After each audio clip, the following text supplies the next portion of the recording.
Hello everyone, good evening. তো আজ হচ্ছে উল্টো রথ। তো সকলকে জানাই উল্টো রথযাত্রার অনেক অনেক শুভেচ্ছা। তো দেখতেই পাচ্ছ আমি কিন্তু রেডি হয়ে গিয়েছি রথের মেলায় যাব বলে।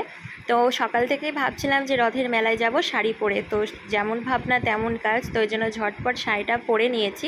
আর এদিকে বরমশাই এখন হচ্ছে রেডি। তো সোজা রথে ছিলাম বাবার বাড়িতে, বাবা মায়ের সাথে মেলা দেখতে গিয়েছিলাম, তোমরা তো আমার আগের ব্লগে দেখেইছো। তো তাই উল্টো রথটা এবার বরমশাইয়ের সাথে দেখবো বলে চলে এসেছিলাম শ্বশুরবাড়ি। তো এই যে এটা ছিল আমার ফুল লুক, কেমন লাগছে অবশ্যই কমেন্ট করে জানাবে। তো এরপরে আমরা কিন্তু বাড়ি থেকে বেরিয়ে পড়েছি। তো আমরা সোজা চলে এসেছিলাম বেথুয়া ডৌরির রথ দেখবো বলে, আর এদিকে অলরেডি কিন্তু রথ বেরিয়ে পড়েছে।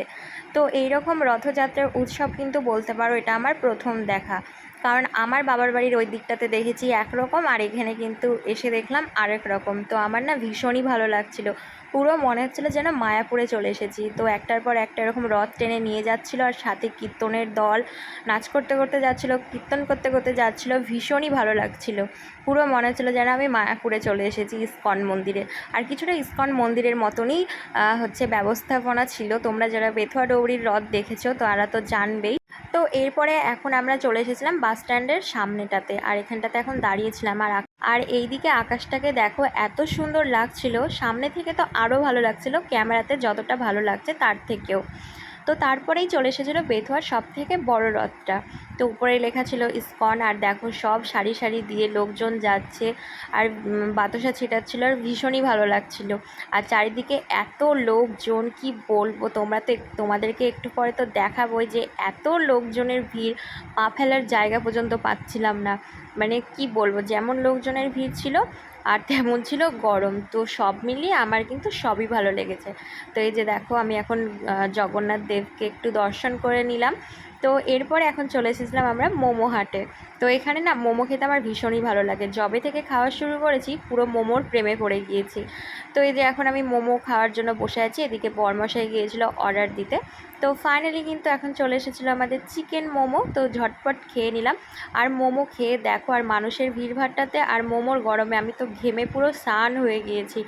তো এরপরে এখন আমরা চলে এসেছিলাম স্টেশনের দিকে গাড়িটা রাখতে, গ্যারেজে, যেহেতু লোকজনের ভিড়ে গাড়ি রাখার জায়গা সেরকম খুঁজে পাচ্ছিলাম না। এমনকি এত ভিড় যে স্টেশনের রাস্তাটাতেও ঢুকতে পারছিলাম না।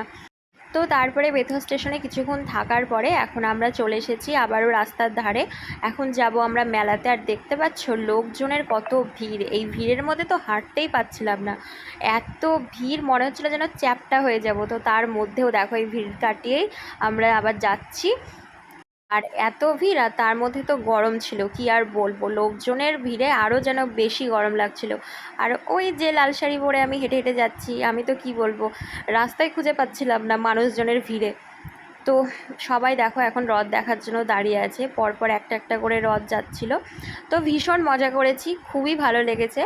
তো এরপরে এখন আমি চলে এসেছিলাম মেলাতে। তো বরমাসাকে বলছিলাম নাগরদোলাতে চাপবো বলে, তো ওই যে ও নাকি এখন ভয় পায়, তো সেই কারণে আমার এখন আর নাগরদোলা চাপা হয় না। তো অনেকবার বায়না করছিলাম, বলছিল একা চাপার জন্য, কিন্তু একা একা একা কি চাপতে ভালো লাগে বলো। তো ওই জন্য আর চাপলাম না। তো মেলার ভিতরেও ভালোই ভিড় ছিল। তো এরপরে চলে এসেছিলাম আমি একটা কানের দোকানে, তো এখান থেকে একটা নিয়ে নিয়েছিলাম ব্রেসলেট। তো এত গরমে আমি না হাঁপিয়ে গিয়েছিলাম, তো সেই কারণে আমি নিয়ে নিয়েছিলাম একটা কর্নেটো। তারপরে কর্নেটো খেতে খেতে আমি গিয়েছিলাম ননদের বাড়ি। তো ননদের বাড়ি থেকে আমি সোজা চলে এসেছি বাড়ি। তো বাড়ি এসে দেখো এইরকম একটা মুরগি নিয়ে নিয়েছিলাম মেলা থেকে, আর এরকম সেম মুরগি একটা আমি দিয়ে দিয়েছিলাম আমার ভাগ্নিকে। আর এই যে ব্রেসলেটটা নিয়েছিলাম, যেটা তোমাদেরকে একটু আগে বললাম, আর এই ক্লিপটা দিয়েছিল ভাগ্নি, আমাকে গিফট করেছিল। তো কেমন লাগছে সবকটা তোমরা অবশ্যই কমেন্ট করে জানিও। তো চলো আজকের মতো ভিডিওটা এই পর্যন্ত, টাটা বাই।